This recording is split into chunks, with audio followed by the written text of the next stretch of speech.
Merci beaucoup et merci de votre invitation. Je suis ravie d'être ici. Alors, vous me demandiez de me présenter en quelques mots.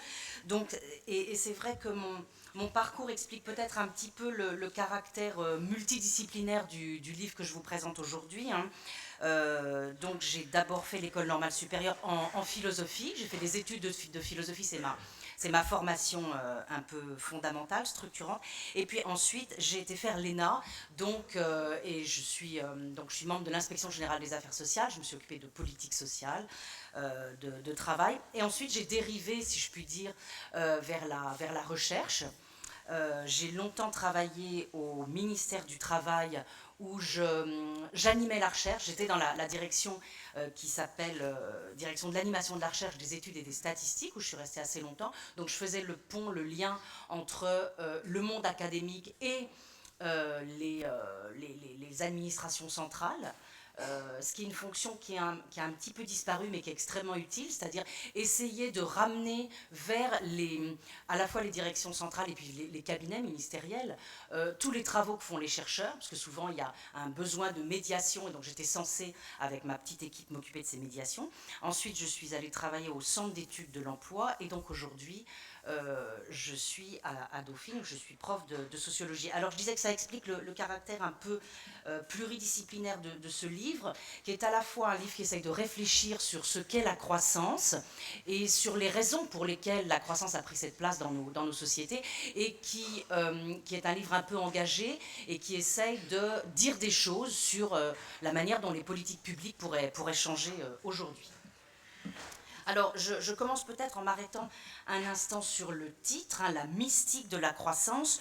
Pourquoi ce titre? Parce que j'ai voulu attirer l'attention sur le caractère un peu à la fois mystérieux, un mystique ça fait mystérieux, ça fait écho au mystère, mais aussi au caractère passionné et irrationnel de notre rapport à la croissance. Et quand je dis notre rapport, je veux parler à la fois des sociétés, de nos sociétés modernes occidentales, mais aussi peu à peu de l'ensemble des sociétés dans le monde qui sont gagnées par cette passion et par cette envie, cette aspiration à toujours plus de croissance.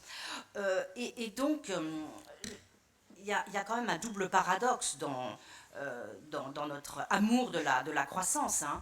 Pourquoi? Premier paradoxe, et là je vais rester un petit peu sur la France, hein, ça fait plus de 30 ans en France que tous les responsables politiques, de quelque tendance qu'ils soient, de droite ou de gauche, en appellent au retour de la croissance, hein. Vous avez vu, il y a eu quelques émissions ces derniers temps nous montrant en effet, depuis 30 ans, successivement, tous les présidents disant de toute façon, il faut attendre le retour de la croissance, et quand la croissance reviendra, alors tous nos maux seront d'une certaine manière résolus. Vous vous souvenez que Nicolas Sarkozy voulait aller chercher la croissance avec les dents, quant à François Hollande, récemment, en commentant une note de conjoncture de l'INSEE qui décrivait la croissance comme poussive, François Hollande a dit qu'il fallait la pousser. Puisqu'elle était poussive, on allait essayer de la pousser. Et donc, on a comme ça, on traite la croissance comme une sorte d'animal, hein, qui aurait un petit peu son autonomie. Mais quoi qu'il en soit, donc, l'ensemble des responsables politiques en appellent au retour de la croissance, alors même que, quand on regarde les chiffres de la croissance, je n'ai pas fait de PowerPoint, mais vous devez connaître par cœur ces chiffres, on voit bien que la croissance sous-entendue du produit intérieur brut, elle est en baisse. Hein, c'est comme l'inversion du chômage. L'augmentation est en baisse, le taux de croissance est en baisse, tendancielle, depuis la fin des années 60. Je rappelle un peu les chiffres, hein. 60-69, on avait un taux de croissance de 5,6%, et puis je passe aux décennies suivantes, hein. 70-79, 3,7, puis 2,2, puis 1,9, 1,5, 0,8. Donc on a à la fois des responsables qui font comme si de rien n'était et qui nous disent tout va aller quand la croissance va revenir, mais la croissance reste tendanciellement en baisse. Deuxième paradoxe, on appelle au retour à la croissance, on a presque des prières, hein, pour que la croissance revienne, mais tout en sachant qu'il y a une corrélation, voire une causalité, entre le taux de croissance du produit intérieur brut et le taux de croissance des émissions de gaz à effet de serre, ou je dirais même d'une manière plus générale, des pollutions de diverses natures et des dégradations du patrimoine naturel. Augmentation des gaz à effet de serre, là aussi, je ne sais pas si vous avez dans la tête le fameux graphique où on voit la courbe, si on part de 1850, hein, où on voit la courbe du PIB qui fait comme ça, avec une inflexion brutale et très forte, enfin ça commence en 1850, puis une inflexion très forte autour de la Seconde Guerre mondiale, et puis la courbe des émissions de gaz à effet de serre qui est exactement la même, on pourrait la coller dessus. Donc une corrélation très importante entre les dégradations et la croissance. Donc c'est pour ça que je parle de double paradoxe, c'est-à-dire qu'on continue à avoir comme ça, comme veau d'or, comme indicateur de référence, comme fétiche, le taux de croissance du PIB, alors même que, un, ce taux de croissance est quand même en baisse tendancielle, et que, deux, apparemment, la croissance s'accompagne de dégâts, notamment sur notre patrimoine naturel. Alors pourquoi est-ce qu'on en appelle au retour à la croissance? Parce que, d'une part, tous nos dispositifs sociaux semblent, je dis semblent et j'y reviendrai, tous nos dispositifs sociaux semblent dépendants de la croissance, et c'est vrai qu'à court terme, quand on a un choc sur la croissance, on a très vite un choc sur l'emploi, nos régimes sociaux en dépendent, le taux de croissance du PIB, vous savez aussi que c'est la donnée majeure des projets de loi de finances, c'est évidemment dépendant, les recettes fiscales et les cotisations dépendent du taux de croissance, etc. Mais c'est aussi cet attachement à la croissance parce que nous sommes, j'aime bien cette expression, nous sommes des sociétés fondées sur la croissance, c'est-à-dire nous sommes des sociétés dont l'ensemble de la dynamique sociale, dont l'ensemble de l'imaginaire est construit autour de la croissance, et on voit bien que si cette croissance s'arrêtait, en effet, on passerait à autre chose et qu'il faudrait d'une certaine manière tout repenser. Donc il y a une sorte de routine, d'habitude, d'automatisme social qui fait que la croissance est absolument nécessaire, et tout se passe comme si nous ne pouvions pas d'une certaine manière faire autrement. Alors c'est pour ça qu'il me semble absolument nécessaire de comprendre pourquoi la croissance a occupé à partir d'un certain moment et continue d'occuper cette place dans notre imaginaire social, quelles en sont les conséquences, et essayer de comprendre si on pourrait changer, si on pourrait, comment dirais-je, rompre avec cette sorte d'addiction. Alors c'est mon premier point, essayer de comprendre ce qu'est et ce que nous fait, je dirais, la croissance. Mon point de départ consiste à prendre au sérieux l'ensemble des données que nous amènent un certain nombre de rapports. Alors il y a évidemment les rapports du GIEC, et il me semble important parce que les procédures d'élaboration de ces rapports, d'un point de vue scientifique notamment, sont extrêmement surveillées, sont extrêmement contrôlées. Vous savez que ça repose sur des revues par les pairs, sur des relectures, etc. Donc, si on part de ces rapports du GIEC et d'un certain nombre d'autres articles, je pense à un article très important paru dans la revue Nature en juin 2012, intitulé « Approaching a State Shift in Earth's Biosphere ». C'est un article qui a été écrit par 22 scientifiques appartenant à des disciplines très différentes. Il y a des géographes, des climatologues, des biologistes, des chimistes, des paléontologues. Cet article, qui me semble central, fait une sorte de synthèse des travaux qui nous disent, et je cite, que désormais les humains dominent la Terre et la modifient selon des modalités qui menacent sa capacité à nous supporter, nous et les autres espèces. Ce que montre cet article, c'est que les transitions critiques causées par des effets de seuil peuvent conduire à des changements d'état, et je cite à nouveau, les humains sont en train de forcer une telle transition. D'accord ?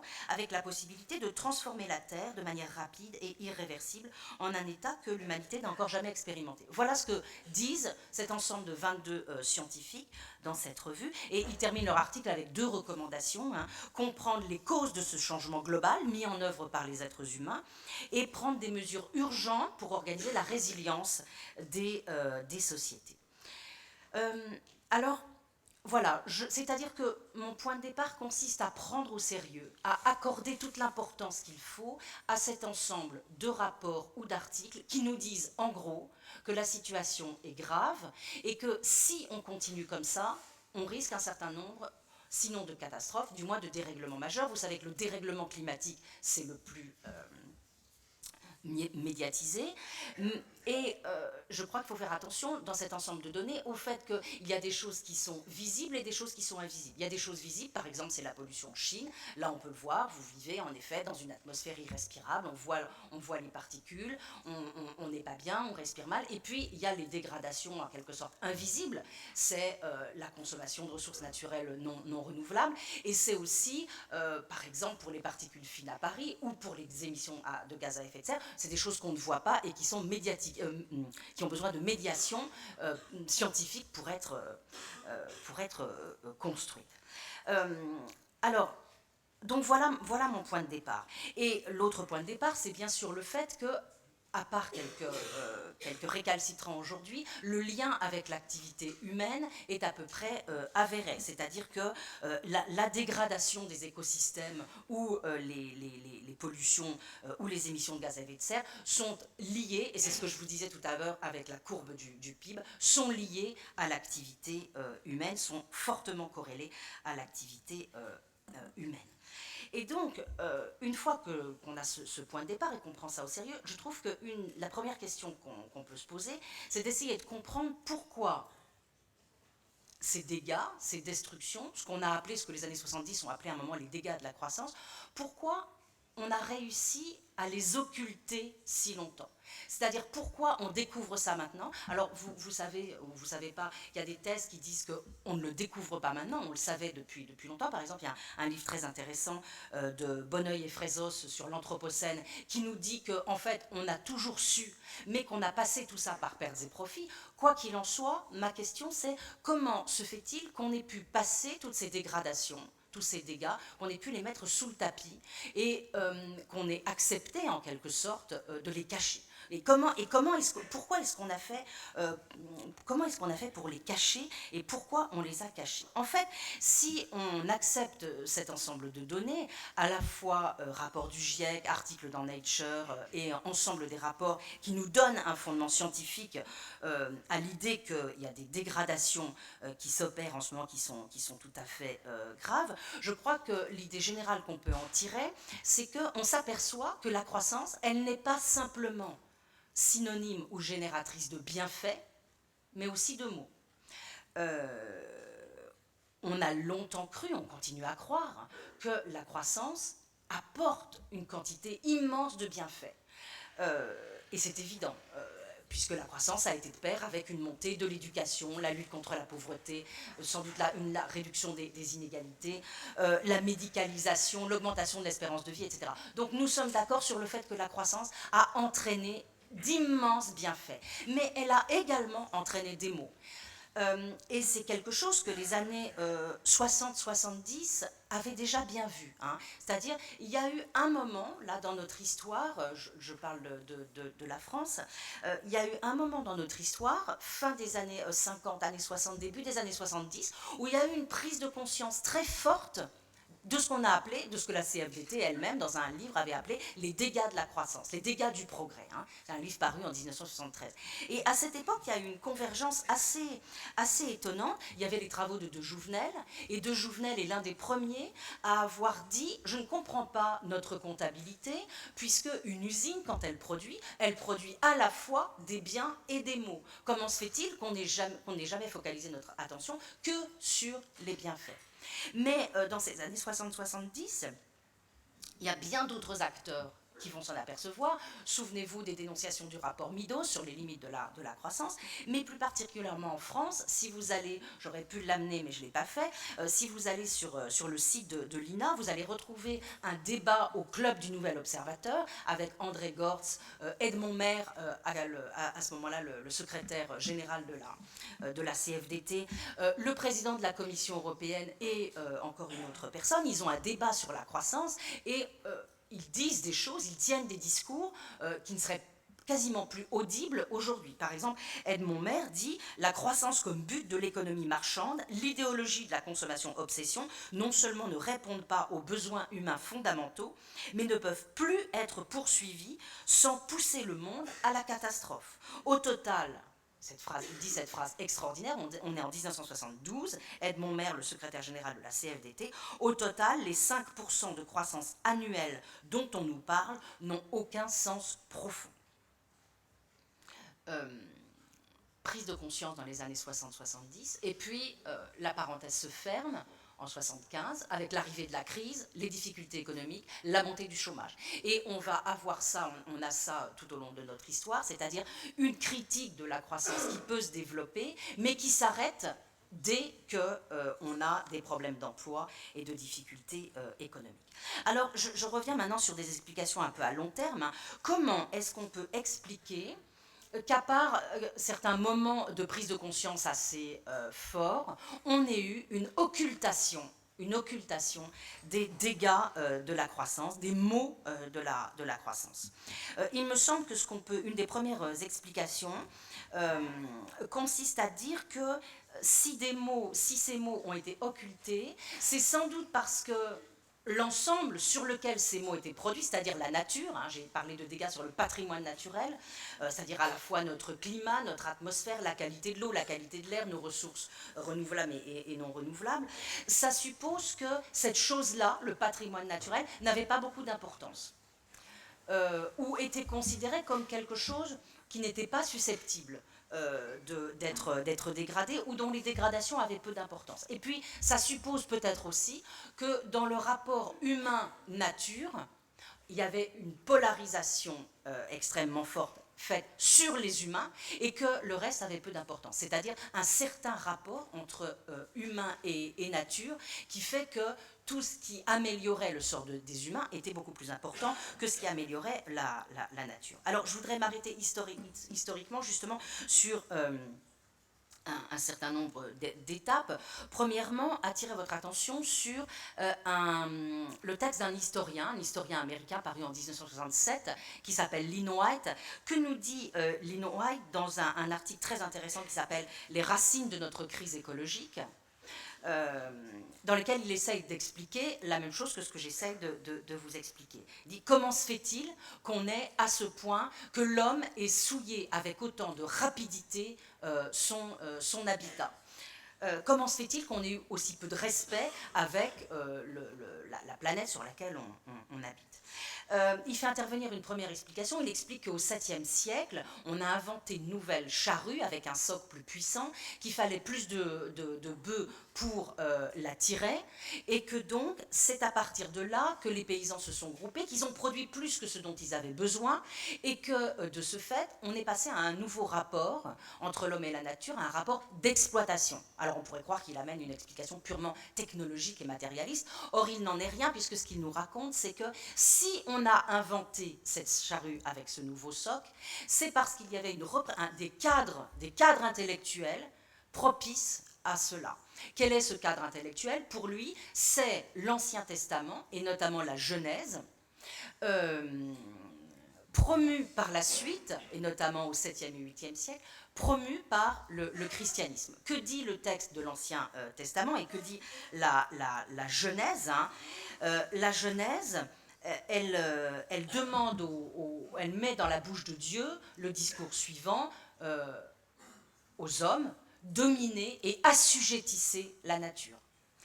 Lynn White, dans cette thèse qui a été beaucoup discutée et extrêmement controversée, Lynn White nous explique donc que selon lui, ce qui a permis une démarche de conquête et d'exploitation de la nature, c'est cette nouvelle représentation mentale qui s'est installée à partir des premiers siècles de notre ère et qui a installé un rapport très particulier entre entre humain et nature. De quoi s'agit-il? L'homme a été créé par Dieu à la ressemblance de Dieu. Il est donc transcendant et différent de la nature et il reçoit ordre de la part de Dieu d'assujettir et de dominer les autres espèces et la terre.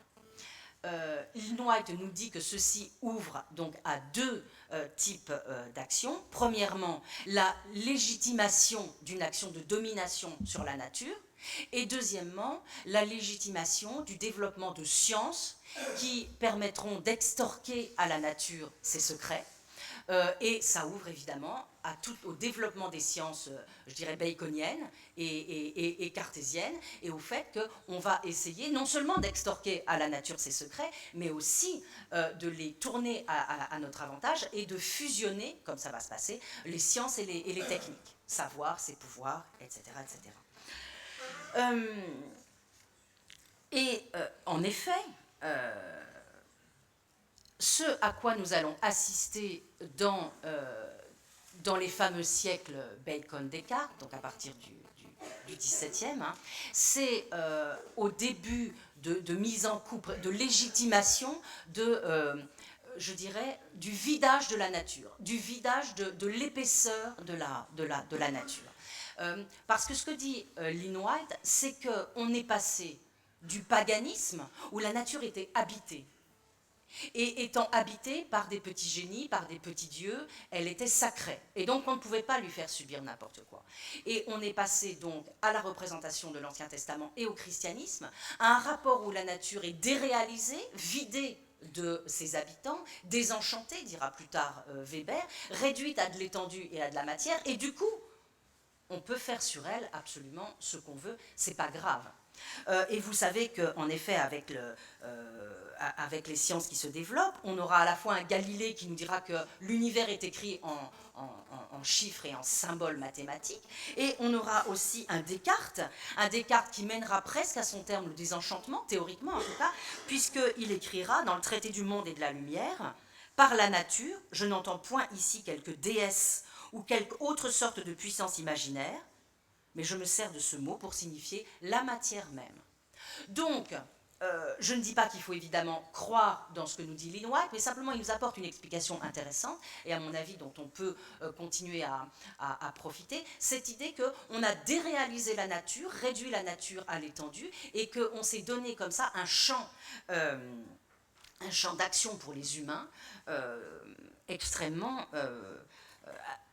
comment dirais-je, marqué de manière extrêmement forte par l'anthropocentrisme et l'utilitarisme. Lynn White dit que le christianisme est la religion la plus anthropocentrique que l'on ait connue.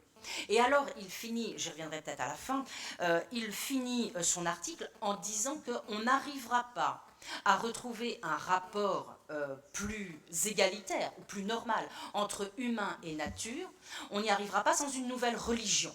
Une religion qui permettrait d'une certaine manière de resacraliser la nature. Alors je pense que il ne faut certainement pas le suivre sur cette piste-là, mais quand on pense aux travaux par exemple que fait un Descola, qui nous parle d'animisme et qui nous parle de la manière dont la nature est habitée ou est représentée dans un certain nombre de sociétés, ça peut tout à fait faire écho. Bon, mais je continue et j'avance, sinon on va se mettre trop en retard. Donc, dans ma tentative d'explication de l'occultation des dégâts du progrès et de la croissance, je mets donc en premier élément le nouveau cadre mental, un nouveau rapport homme-nature et la possibilité, l'autorisation en quelque sorte donnée aux humains d'exploiter et de dominer la nature. J'avance d'un cran dans ma chronologie pour m'arrêter un instant sur le XVIIIe siècle et notamment sur la manière dont Adam Smith nous le décrit, avec, vous vous souvenez, dans le premier chapitre des recherches sur la cause de la nature des richesses. Dans ce chapitre 1, Smith nous montre d'une certaine façon comment et pourquoi la production est devenue l'objet central de l'attention des humains. C'est désormais la production qui compte. On voit l'ensemble des individus qui sont arc-boutés dans la recherche de la plus grande production possible.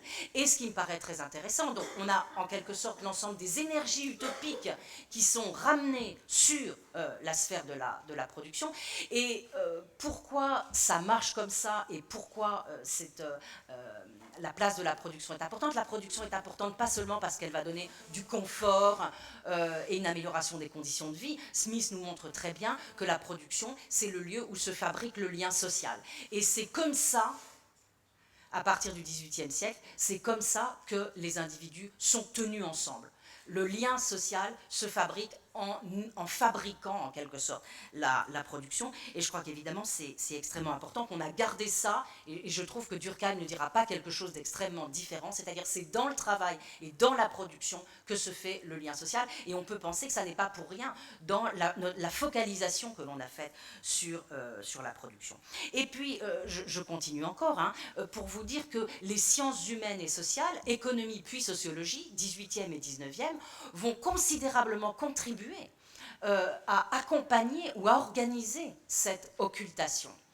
Les sciences humaines et sociales ont accompagné à la fois la déréalisation de la nature et je dirais l'oubli complet de la nature.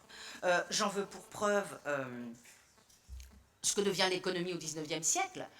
Alors, ça ne veut pas dire que toute l'économie a oublié la nature, mais peu à peu, on est passé d'une économie où la nature était extrêmement présente, Physiocrate, Ricardo, Smith, Malthus, et constituait un facteur limitant extrêmement important à prendre en considération. On est passé avec les économistes néoclassiques à un complet oubli de la nature, jusqu'au moment où dans les fonctions de production, la nature a complètement disparu. Ça n'est plus un facteur limitant. Et on a une science économique qui, à la fin du XIXe siècle, s'enferme dans la théorie des utilités. Et pourquoi c'est tout à fait central? Parce que ça veut dire que le point de référence, c'est l'homme, c'est l'humain, et c'est sa satisfaction. Et que tout va être, y compris plus tard dans les théories de Solow, d'Hartwig, etc., tout va être ramené à la satisfaction humaine, sans que rien d'autre soit pris en considération. C'est aussi ce qui nous amène aux thèses qu'on appelle de la durabilité faible, c'est-à-dire cette idée, je vais vite, hein, cette idée qu'on peut tout à fait détruire le capital naturel si un capital artificiel, humain et technique, nous donne la même dose de satisfaction. Donc c'est la dose de satisfaction humaine qui est au centre de l'équilibre dans cette économie qui va dominer à partir du XIXe siècle. La sociologie ne fait pas mieux, hein. La sociologie au XIXe siècle, obsédée par la possible désagrégation des sociétés humaines, va également être focalisée sur les interactions humaines et de ne pas s'intéresser au rapport homme-nature. Et puis alors je dirais que le comble de l'occultation, évidemment, un peu le bouquet final de tout ça, c'est l'invention de la comptabilité nationale et du produit intérieur brut comme indicateur central de performance de nos sociétés. C'est quelque chose qui est relativement récent, hein. Vous savez que ça se monte dans les années 30-40 pour se stabiliser dans les années 50-60. La comptabilité nationale, donc un type de représentation du monde qui est tout à fait extraordinaire, puisque comme ça n'est pas une comptabilité patrimoniale, la comptabilité nationale, vous regardez des sommes de valeur ajoutée, mais vous ne regardez jamais ce qu'il advient des patrimoines que vous devez mobiliser et qui vont être donc soumis à des transformations, les patrimoines que vous mobilisez pour fabriquer votre production. C'est-à-dire vous ne regardez pas comment votre patrimoine naturel est transformé, soit par disparition, diminution déjà, de ressources renouvelables, soit par pollution et dégradation. Donc vous ne regardez pas le patrimoine naturel, ce qu'il en advient, vous ne regardez pas non plus ce qu'on pourrait appeler, c'est beaucoup plus difficile de trouver le terme, le patrimoine social, la cohésion sociale. J'aime pas du tout le terme de capital social qui fait allusion à des travaux très, très précis, mais je dirais à un ensemble qu'on pourrait appeler la santé sociale ou la cohésion sociale ou même la qualité de vie. Et je reviens à quelqu'un comme De Jouvenel. De Jouvenel avait parfaitement montré dans les années 50-60 combien la production, je vous ai dit tout à l'heure qu'il avait dit que dans une usine, il fallait regarder à la fois la production de biens et la production de mots. Les mots, il avait parfaitement compris qu'ils pouvaient s'exercer à la fois sur le patrimoine naturel, mais aussi sur bien d'autres choses, la cohésion sociale, que devient la qualité de vie d'une certaine manière, mais aussi la qualité du travail de chacun. Par exemple, une des thèses de Jouvenel, c'est que les améliorations dans l'efficacité de la production ou les améliorations des gains de productivité vont souvent de pair avec une dégradation de la condition du producteur, c'est-à-dire une dégradation du travail, de la qualité du travail pour celui qui travaille. Donc, il me semble que ce dispositif d'encadrement qu'est la comptabilité nationale, qui s'installe, qui s'impose et qui devient quand même un système mondial dans les années 60-70 et qui met au centre de sa fabrique le produit intérieur brut comme indicateur majeur de performance des sociétés, c'est le comble de l'occultation, puisque le PIB, il a énormément de limites, vous le savez. Hein. Par exemple, il ne prend pas... C'est-à-dire le PIB, qui est censé nous donner une idée, une image de la richesse de nos sociétés, opère sur l'ensemble de notre vie et de ce qui pourrait être la richesse d'une société, opère une découpe en laissant de côté tout un tas d'activités. Vous savez que dans le PIB, il n'y a pas le loisir, il n'y a pas ce qu'on fait à la maison, il n'y a pas le travail domestique, il n'y a pas tout un tas de choses, il n'y a pas donc tout un ensemble d'activités très utiles pour la reproduction de la société, mais vous savez que le PIB aussi tient très peu compte des inégalités de consommation ou de production. Et enfin, et c'est ce que je vous disais tout à l'heure, hein, que dans la mesure où c'est une comptabilité non patrimoniale, c'est en quelque sorte un compte de résultats, on ne regarde absolument pas ce qu'il advient des patrimoines. Donc un indicateur et un type de dispositif d'encadrement extrêmement limité et de plus en plus inadapté, qui était peut-être adapté à des sociétés en reconstruction. Alors là, je renvoie aux travaux de Fourquet, qui sont magnifiques, puisque Fourquet montre comment la comptabilité nationale, elle s'accompagne d'une démarche de planification et de reconstruction, notamment de la France, mais plus du tout adapté, me semble-t-il, à notre époque et à une époque où on découvre précisément les dégâts, où on redécouvre les dégâts de la croissance. Ces limites du produit intérieur brut, elles ont été immédiatement mises en évidence par l'inventeur de cette chose-là lui-même, hein, Simon Kuznets, qui, dès son rapport en 1941, rapport au Sénat sur la construction du revenu national, avait expliqué que le revenu national, donc le verso du PIB, hein, c'est une convention. Hein. Ce qu'il faut retenir, c'est que le PIB est une convention. Une convention dans laquelle vous rentrez des choses et vous sortez des choses. Et Kuznets dit, oui, c'est vrai, c'est compliqué, quoi. Et puis, on se réfère, il dit, je me réfère à un espèce de sens commun, comme du bon sens, qui me permet de dire, ça, je vais le rentrer et ça, je ne vais pas le rentrer dans ma convention. Et vous savez aussi que, donc non seulement Kuznets, mais après des tas de gens après Kuznets, Tobin et Nordhaus, et puis régulièrement économistes et non-économistes, ont remis en cause le caractère conventionnel et inadapté du PIB, jusqu'à la fameuse commission Stiglitz, mise en place par Nicolas Sarkozy en 2008, qui a fini par faire admettre, officiellement je dirais, qu'il y avait d'immenses limites au produit intérieur brut et que, je cite Stiglitz, le PIB nous trompait, nous aveuglait, ne jouait pas son rôle d'alerte. Et donc, voilà, un gros coup de projecteur a été donné là-dessus. Et donc, l'idée qu'il faudrait changer notre grille de lecture, alors c'est pas seulement la comptabilité nationale, c'est pas seulement une grille de lecture, c'est bien plus que ça. C'est pas seulement les lunettes qu'on met pour lire la réalité. C'est aussi un ensemble de normes qui guident l'action. Et donc, il me semble qu'une des premières choses à faire, si on est bien persuadé qu'on vit avec des dispositifs qui occultent les dégâts de la croissance et donc qui ne sont plus adaptés, une des premières choses à faire, c'est de changer d'indicateur. Et donc, non pas seulement pour changer de grille de lecture, mais aussi pour changer de normes et de règles guidant l'action. Et donc je passe à ce second moment, qui fait partie des propositions que je mets sur la table, hein, et que je ne suis évidemment pas la première à mettre sur la table. On avait créé avec des collègues économistes et non économistes, en 2008, une association intitulé Forum pour d'autres indicateurs de richesse, qui rassemblait une grande partie des gens qui en France avaient travaillé sur des indicateurs alternatifs ou complémentaires au produit intérieur brut.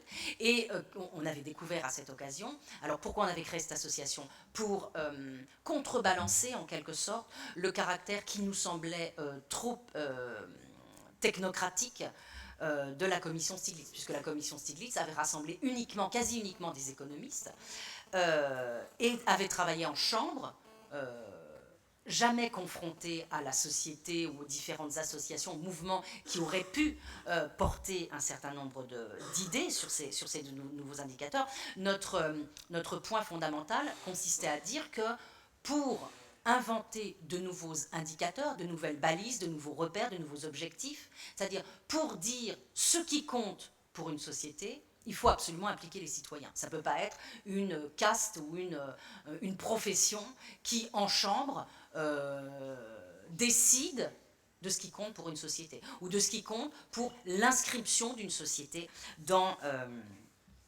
la durée. Donc changer d'indicateur, ce qu'on avait découvert à l'occasion de nos travaux, et notamment travaux qui ont été faits par Florence Janicatrice et Jean Gadret, qui avaient fait un rapport là-dessus en 2003, qui a donné lieu à un petit repère sur les nouveaux indicateurs de richesse. Qu'est-ce qu'ils ont découvert? Qu'il y avait dans le monde une inflation, enfin une énorme quantité de nouveaux indicateurs, alternatifs ou complémentaires au produit intérieur brut. Alors, des indicateurs, par exemple, qui insistaient plus sur la cohésion sociale. Par exemple, c'est l'indicateur des Miringoff, indicateur de santé sociale. Des indicateurs purement physiques, comme l'empreinte écologique, par exemple. Des indicateurs mélangeant les différentes dimensions. Bref, on s'est aperçu qu'il y avait une quantité d'indicateurs, je dirais, sur le marché. Et évidemment, ce sur quoi je voulais attirer votre attention et qui me semble vraiment très, très important, c'est que ces indicateurs, je vous le disais, ils sont porteurs d'une vision du monde, ils sont porteurs de normes et de guides pour l'action, donc il faut accorder à leur choix un soin tout particulier. Et ça n'est pas pour rien, me semble-t-il, qu'un certain nombre de grandes institutions internationales, comme l'OCDE à partir de 2005, mais aussi la Banque mondiale, ont amené sur le marché un certain nombre d'indicateurs, d'ailleurs discutés par la commission Stiglitz. Et je voudrais vous donner juste un exemple sur le caractère extrêmement important de ces indicateurs. La commission Stiglitz a discuté et a fini par rejeter, mais on la sentait quand même très tentée, d'adopter un indicateur proposé par la Banque mondiale qui s'appelle l'épargne nette ajustée. L'épargne nette ajustée, vous savez comment elle fonctionne. On part du capital productif, on ajoute le capital humain, valorisé d'une certaine manière, on enlève les dégradations faites au capital naturel, valorisé d'une certaine manière, et on regarde le solde. Si ce solde est positif, on considère que la richesse d'un pays a augmenté. Si c'est négatif, c'est pas bien. Mais vous voyez que tout ça, ça consiste à quoi? Ça consiste, à donner une valeur monétaire à des choses qui n'en ont pas nécessairement, notamment les dégradations du capital naturel, petit 1. Et petit 2, ça consiste à mélanger ou à accepter la compensation de la dégradation d'un des trois capitaux par les autres. Donc, qu'est-ce que ça veut dire finalement? Ça veut dire que derrière tout ça, on accepte l'idée qu'on pourrait avoir une disparition, dégradation, voire disparition complète du capital naturel, peu importe, à partir du moment, et je reviens aux théories de Solow et Darwin de tout à l'heure, peu importe, à partir du moment où quelque chose, que ce soit un capital naturel ou un capital artificiel, nous donne notre dose de satisfaction et d'utilité de la même manière. Et donc c'est là qu'on peut se dire qu'il y a évidemment quelque chose d'extrêmement dangereux, puisque ce que l'on accepte de voir partir, en fait, c'est ce fameux, ce qu'on appelle bien mal le capital naturel. Donc je crois qu'il y a un enjeu majeur dans le choix des indicateurs complémentaires au PIB qui vont désormais et qui devraient désormais guider notre action. Et évidemment, vous voyez que derrière ces indicateurs, il y a des visions du monde, de la même manière que derrière le PIB, il y a toute une vision du monde que j'essaie de vous raconter, qui, à mon avis, repose sur un certain rapport, une certaine relation entre homme et nature. Il faut que nos nouveaux indicateurs, ils reposent sur une vision différente du rapport entre humain et nature. C'est-à-dire qu'il faut qu'on accepte désormais de représenter dans ces indicateurs la nature non plus comme une étendue, une matière, un stock de ressources et quelque chose qui n'est pas affecté par le fait par les prélèvements et par les rejets, mais il faut qu'on ait une nouvelle image de la nature. C'est un petit peu ce que nous ont proposé un certain nombre d'auteurs, je dirais d'Aldo Leopold à Burt Callicott, c'est-à-dire ces auteurs qu'on met sous la rubrique écologiste. Hein. Par exemple, Aldo Leopold, je vous rappelle que dans son bouquin, Almanach d'un comté des sables, il revient justement sur ce rapport homme-nature. Il raconte que le rapport entre homme et nature est resté un rapport de domination, de propriété, d'exploitation pendant très longtemps, et que maintenant nous devons inventer une nouvelle éthique, c'est-à-dire de nouvelles règles qui régleraient nos comportements, les comportements entre humains et non humains, entre hommes, entre humains et nature. On a besoin d'une nouvelle éthique de nos relations avec la nature. Et dit-il, il dit exactement la même chose que Kantianas, d'une certaine manière, c'est que jusque-là, l'éthique, elle réglait les rapports entre les humains, et que maintenant, l'éthique doit régler les rapports entre les humains et la nature. Et ajoute Léopold, Aldo Léopold, cette nature, il faut reconnaître qu'elle a une valeur, non pas une valeur économique, une autre valeur, une valeur philosophique. Plus tard, Burt Callicott et d'autres théoriciens parleront de valeur intrinsèque. Donc cette nature a une valeur, et Aldo Léopold dit qu'il faut pouvoir la respecter, voire même l'aimer. Donc on a une autre image de la nature qui se met en place.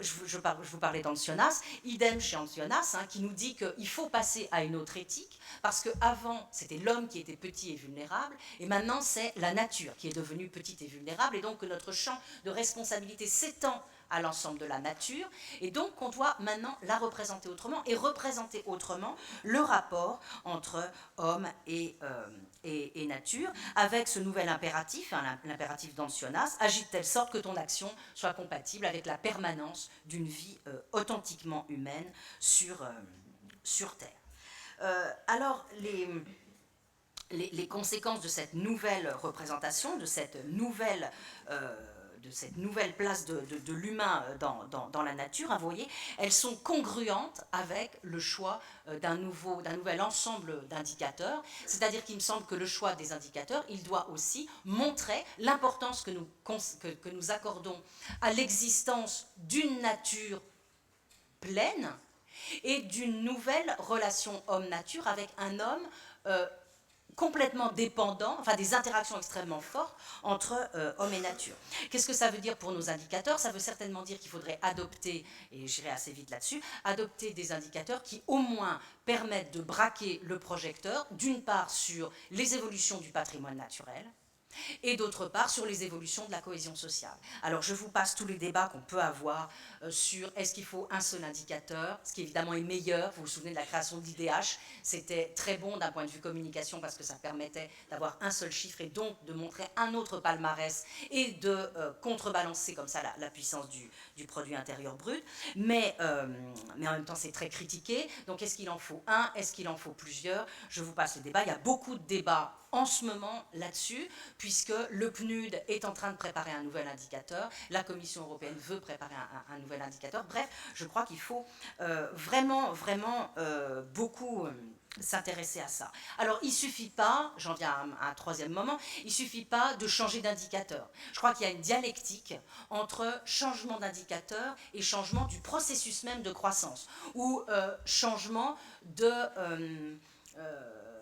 la manière dont notre production est déterminée. Je crois qu'on a besoin de nouveaux indicateurs pour mettre en évidence les dégâts ou les coûts de la croissance actuelle, mais ça ne suffit pas, et donc nous devons développer un nouveau processus de production, je dirais, changer le processus même de croissance, et raisonner désormais, ça va de pair avec les indicateurs, désormais raisonner au-delà de la croissance. C'est-à-dire ne plus vouloir poursuivre la croissance en tant que telle, mais poursuivre quoi? Poursuivre la satisfaction des besoins humains sous un certain nombre de contraintes, sous contrainte de nos indicateurs, sous contrainte de respect du patrimoine naturel, respect de la cohésion sociale. Pour le dire autrement, il faut enserrer la production dans de nouvelles contraintes, qu'on pourrait appeler des contraintes éthiques, si on veut parler comme Callicott ou comme Aldo Léopold ou comme Jonas. Donc, considérer que la production, ça n'est pas un acte anodin, que c'est un acte qui doit être en quelque sorte publicisé, rendu public, encadré par des normes publiques, normes publiques qui sont des normes sociales et environnementales, donc encadrer notre acte de production dans des normes sociales et environnementales. Ça veut dire quoi? Ça veut dire, du point de vue des normes sociales, donner beaucoup plus d'importance au Bureau international du travail, qui, vous le savez, aujourd'hui a un poids bien moindre, par exemple, que l'OMC. Et puis ça veut dire sans doute inventer une nouvelle instance qui déterminerait des normes environnementales et s'intéresserait à leur respect. Voilà, donc peut-être qu'on pourrait se dire qu'il faut désormais raisonner au-delà de la croissance, que finalement la croissance elle-même, on s'en fiche un peu, si dans la recherche de la satisfaction des besoins humains, réalisée en prenant soin des facteurs de production, travail et nature. Si ça donne de la croissance finalement, tant mieux, et si ça n'en donne pas, tant pis. C'est-à-dire que ce n'est plus l'objectif que nous souhaitons poursuivre, la croissance en elle-même. Alors, une fois qu'on a dit ça, qui peut paraître extrêmement utopique, comment faire? Je m'arrête un instant sur la question de l'emploi, puisque évidemment, quand vous dites ce genre de choses, on vous rétorque immédiatement qu'on a besoin de croissance, parce que la croissance, c'est la condition de l'emploi. Et que donc, renoncer à la croissance, ou renoncer à adopter comme objectif central la croissance, ce serait renoncer à l'emploi.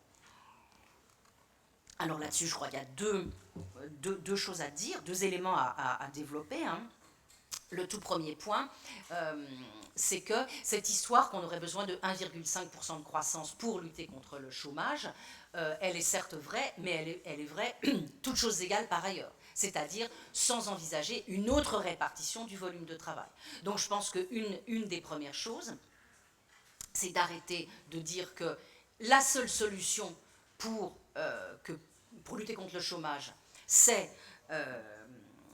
le retour de la croissance. Il y a une autre solution immédiatement possible, qui est la répartition sur l'ensemble de la population active du même volume de travail.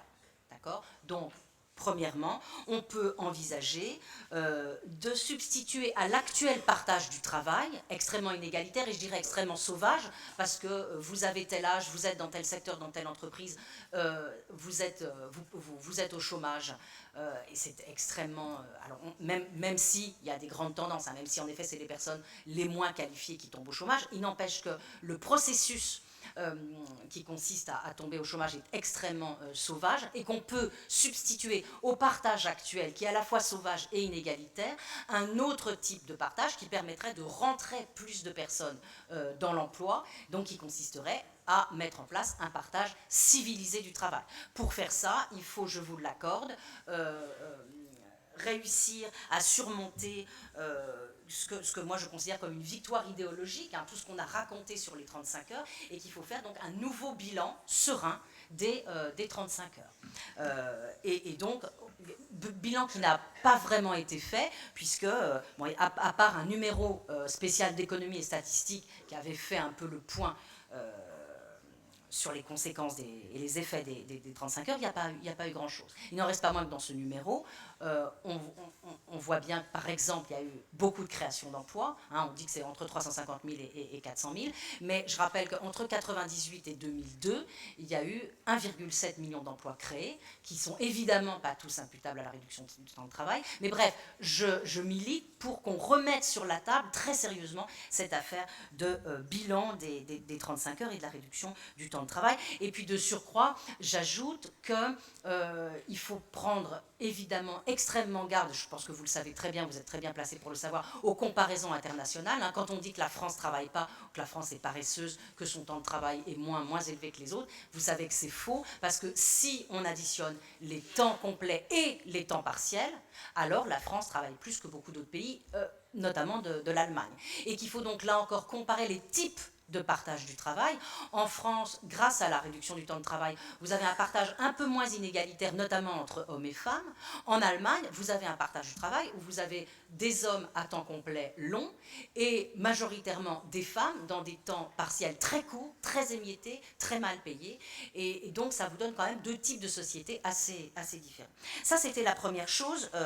On peut répartir différemment le temps de travail. Donc, il est faux de dire que pour lutter contre le chômage, il n'y a que le retour de la croissance. Deuxièmement, et là je m'appuie sur les travaux de Jean Gadret, l'économiste, qu'il faudrait à mon avis eux aussi mettre en discussion, Gadret nous dit que si on fabrique une production plus propre écologiquement et socialement, alors nous avons besoin d'un volume de travail plus grand. On voit à peu près pourquoi, hein, il donne l'exemple de la tomate ou de la fraise. Entre 1 kilo de tomates qui sont cultivées là, à proximité, avec une main-d'œuvre bien traitée et sans pesticides, ben, on a besoin de plus de travail. Et évidemment, on a moins de dégradation de l'environnement, mais on a besoin de plus de travail que pour 1 kilo de tomates qui viennent de loin, qui ont été bourrées de pesticides, qui ont été récoltées avec une main-d'œuvre saisonnière mal payée, etc. etc. Donc voilà, Gadret nous dit, si nous voulons produire plus propre socialement et écologiquement, il nous faut un plus grand volume de travail. C'est son apport à la discussion des thèses de Tim Jackson, Prospérité sans croissance, qui raconte que, en gros, il faut ralentir le rythme de croissance dans les pays du Nord, que ça va faire un choc sur l'économie, et que ce choc, il faut l'accommoder par de la réduction du temps de travail. Gadret dit, attendez, c'est pas si facile, il y a la réduction du temps de travail, sur laquelle on peut compter, mais il y a aussi le fait qu'on va avoir besoin, globalement, de plus de travail. Donc, premièrement, est-ce qu'on a de quoi aujourd'hui faire un bouclage macroéconomique sur ce que nous raconte Gadret? Et deuxièmement, comment est-ce qu'on met ensemble cette affaire il faudrait à la fois une réduction du temps de travail pour faire rentrer les gens qui en sont exclus dans l'emploi et plus de travail. Voilà, je trouve que là, on a un champ de recherche qui ne doit pas être du tout exclusivement laissé aux économistes, mais à mon avis, qui est un champ de recherche multidisciplinaire qui est très, très intéressant et auquel on pourrait commencer à s'affronter. Je voulais vous dire une autre chose que j'ai oubliée, ça fait rien. Ouais, et du coup, Gadret nous dit que, oui, c'est ça. Qu'est-ce qui est important là-dedans? C'est que le PIB, la croissance, donc la croissance du PIB en volume, le PIB n'est pas capable d'enregistrer les gains, je veux dire, cette production plus propre, le PIB n'est pas capable de mettre cela en évidence. Pourquoi? Parce que, donc imaginons qu'on a une quantité plus grande de travail, une production plus propre, à tout point de vue. Pourquoi le PIB ne peut pas nous mettre en évidence ce que Gadret appelle des gains de qualité et de durabilité? Parce qu'il va transformer, en gros, tout ça en inflation. Et il ne sera pas capable de mettre en évidence que le produit dont on parle, la tomate, le kilowattheure, a changé. Le fait que c'est un kilowattheure plus propre, le PIB ne nous le montrera pas. Alors ça milite évidemment à nouveau pour un changement d'indicateur, mais ça milite aussi, et la Gadret va très loin, et je pense aussi qu'il faut qu'on discute de ça, hein, pour cesser de poursuivre exclusivement des gains de productivité. Vous savez que les économistes nous expliquent depuis très longtemps qu'au fondement de la croissance, il y a les gains de productivité. Gadret dit arrêtons de faire des gains de productivité qui de toute façon dans une économie de services et notamment de services relationnels sont même incohérents. Poursuivons, mettons au centre de nos efforts la poursuite de gains de qualité et de durabilité. Ce qui veut dire, là encore, un changement complet de nos modes d'enregistrement et de nos modalités de mesure. Alors, je m'achemine doucement vers ma conclusion, avec deux questions peut-être pour finir. Premièrement, qui peut porter ce changement? C'est-à-dire que vous voyez que ce bloc de deux propositions, changer d'indicateur, changer le processus de croissance, rechercher des gains de qualité et de durabilité à la place des gains de productivité, raisonner au-delà de la croissance, tout cela, moi je l'appelle, certains l'appellent la transition écologique, passer à un autre mode de développement. on peut l'appeler, moi je l'appelle reconversion écologique. Je crois que nos économies doivent s'engager très vite dans une reconversion écologique qui va supposer la croissance de certains secteurs, qu'on connaît bien, hein, rénovation thermique, développement des transports collectifs, agroécologie, etc. etc. Et qui va supposer, en revanche, la décroissance de certains autres secteurs. Qui peut porter cela? Quels sont les acteurs qui aujourd'hui peuvent porter cela? Est-ce qu'on peut faire ça dans un seul pays? Bref, quelles sont les conditions, y compris sociales, politiques et sociales, d'une telle transformation qui devra s'accompagner, vous voyez, de mécanismes radicalement différents. Si on se dit qu'il faut s'engager dans une reconversion écologique, ça veut bien dire qu'il va falloir, comme quand il y a eu le marché commun, mais en bien plus grand, parce qu'il va falloir le planifier, l'organiser, il va falloir organiser la décroissance de certains secteurs, ça veut dire le transfert de main-d'œuvre d'un secteur à un autre, et si on ne veut pas que ça se fasse avec d'énormes dégâts sociaux, alors il va falloir d'autres mécanismes, et notamment on parle de sécurisation de l'emploi, il va falloir des mécanismes beaucoup plus puissants de sécurisation de l'emploi. Alors quels sont les acteurs qui peuvent porter ça? Sur quelle coalition peut-on compter? Ce qui me semble évidemment ennuyeux aujourd'hui, c'est que les alliances possibles en 2008 ont explosé. Je crois qu'en 2008, on avait au niveau mondial, européen et français, la possibilité de construire des alliances entre, par exemple, les syndicats, les gouvernements, les organisations écologistes. Le Bureau international du travail avait produit un très important rapport sur l'emploi, les possibles créations d'emplois dans le monde grâce à la reconversion écologique.